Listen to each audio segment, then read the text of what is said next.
Praise the lord. దేవుని నామానికి మహిమ కలుగును గాక. దేవుని నామం పేరిట మీకు మీ కుటుంబ సభ్యులందరికీ ప్రభు అయిన యేసుక్రీస్తు నామములో శుభాభివందనములు. టుడే గాడ్ ప్రామిస్, ఈరోజు దేవుని వాగ్దానము.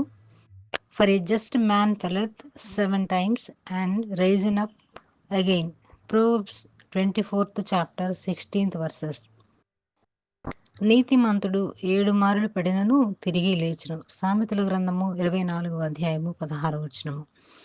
క్రీస్తునందు ప్రియ సహోదరి సహోదరులారా, యాకోబును దేవుడు దర్శించినప్పుడు అతనితో ఇక మీదట నీ పేరు ఇశ్రాయేలే గాని యాకోబు అనబడదని చెప్తాడనమాట. ఆదికాండం 32:28వ వచనంలో. కానీ బైబిలు అతనిని యాకోబు అని పిలుస్తుంది. ఉదాహరణకు ఆదికాండము 31:3లో మన పాత స్వభావం పూర్తిగా మనలో నుండి పోదు, మన పాత మనిషితో జీవితాంతం మనము కలిసే జీవించాలి. ఈ విషయాన్ని ఒక్క పౌలు మాత్రమే చాలా నమ్మకంగా ఒప్పుకుంటాడనమాట. నా యందు అనగా నా శరీరమందు మంచిది ఏదియూ నివసింపదని నేను ఎరుగుదును. మేలైనది చేయవలనని కోరిక నాకు కలుగుచున్నది కానీ దానిని చేయుటకు నాకు కలగట్లేదు. మరి నేను కోరని దాన్ని చేసిన యెడల దానిని చేయనది నా యందు నివసించు పాపమే గాని ఇకను నేను కాదు అన్నని రోమపత్రిక 7:18-20లో పాపం మీద విజయం పొందుటకు కేవలం మనము పాపమునకు మరణించి ఉన్నామని ఎడతెగక తలంచుచు మనలో ఉన్న పాత పురుషునికి తాను ఎంచుకునే ప్రాధాన్యతను ఇచ్చుటయని అతడు గ్రహిస్తాడనమాట.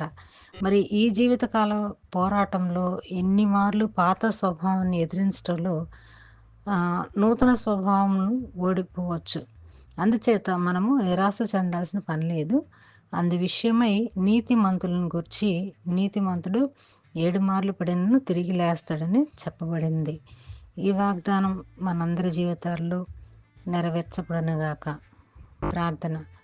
ప్రేమ నమ్మకమైన మా ప్రియ పరలోకపు తండ్రి, నీకెన్నో వందనాలు, కృతజ్ఞతాస్తుతులు చెల్లిస్తున్నాము. ఈరోజు వాగ్దానంతో మాతో మాట్లాడినందుకు మీకు ఎన్నో వందనాలు, స్తోత్రాలు. నీతిమంతుడు 7 మార్లు పడినను తిరిగి లేస్తాడు అని నువ్వు చెప్పావు.